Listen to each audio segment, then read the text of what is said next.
బుడమేరు వరద బీభత్సంతో తీవ్రంగా నష్టపోయిన వరద ముంపు బాధితులు అందరినీ రాష్ట్ర ప్రభుత్వం ఆదుకుంటుందని రాష్ట్ర మైనార్టీ సంక్షేమ న్యాయ శాఖ మంత్రి ఎన్ఎండి ఫరూక్, రోడ్లు భవనాల శాఖ మంత్రి బీసీ జనార్దన్ రెడ్డి అన్నారు.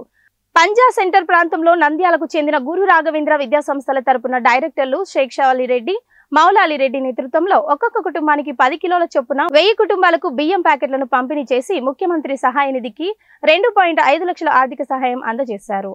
పంపిణీ కార్యక్రమానికి ముఖ్య అతిథులుగా మంత్రులు ఎన్ఎండి ఫరూక్, బీసీ జనార్దన్ రెడ్డి హాజరయ్యారు.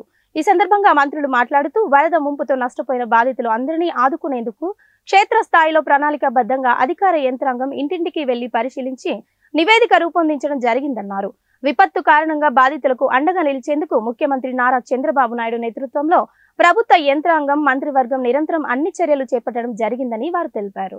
మనగానపల్లి శాసనసభ్యులు, మన మంత్రివర్యులు మిత్రులు జనార్దన్ రెడ్డి గారు, మరి నంద్యాల గురురాజ విద్యా సంస్థలు బ్యాంక్ కోచింగ్ సెంటర్ దస్తగిరెడ్డి గారు, మరి కుమారులు శేషావల్ రెడ్డి గారు, దస్తగిరి వాళ్ళ కుమారులు మౌలారెడ్డి గారు ఇద్దరు కూడా వచ్చారు.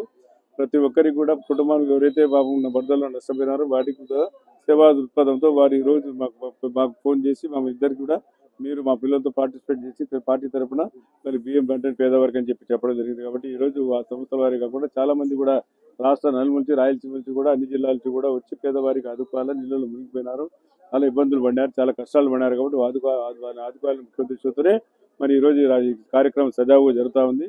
దీనికి నాయకత్వం ఇచ్చిన మా ముఖ్యమంత్రి నారా చంద్రబాబు నాయుడు రాత్రి పగలు కష్టపడి ఈ రోజు ఈ పరిస్థితికి తీసుకురావడం జరిగింది. లేకపోతే చాలా ఇబ్బంది పడేవారు, చాలా కష్టపడేవారు.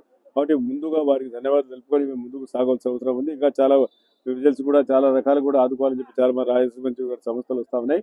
కాబట్టి మరి ముఖ్యంగా మా ప్రాంతం నుంచి వచ్చేసిన దస్తగిరెడ్డి గారు, మరి శేషావల్ రెడ్డి, అదేవిధంగా మల్లారెడ్డి గారు కూడా ఈ కార్యక్రమంలో పాల్గొని మీకు అందరి పేదవారు ఎవరైతే ఉన్నారో వారందరికీ కూడా ఉచితంగా బియ్యం ఇవ్వాలని చెప్పి ముఖ్య ఉద్దేశంతో నీకు రావడం జరిగింది. కాబట్టి వారికి కూడా ధన్యవాదాలు తెలియజేస్తూ మీరు దీన్ని వృధా చేయకుండా ఇచ్చిన సేవా దృక్పథంతో ఫలితంగా అంతవరకు ఆదుకోలేం, అన్నింటినీ మేము చేయలేం. వృత్తాభక్తి ఏదో ఒక సేవ చేయాలని ముఖ్య ఉద్దేశంతో రావడం జరిగింది. మా వాళ్ళు కూడా వారికి కూడా వారి విద్యా సంస్థల వారికి కూడా చేతులకి నమస్కారం చేస్తున్నాను మా వారికి కూడా. కాబట్టి ఈ కార్యక్రమం పాల్పంచుకొని వారు ఇద్దరు అన్నదమ్ములు ఉండి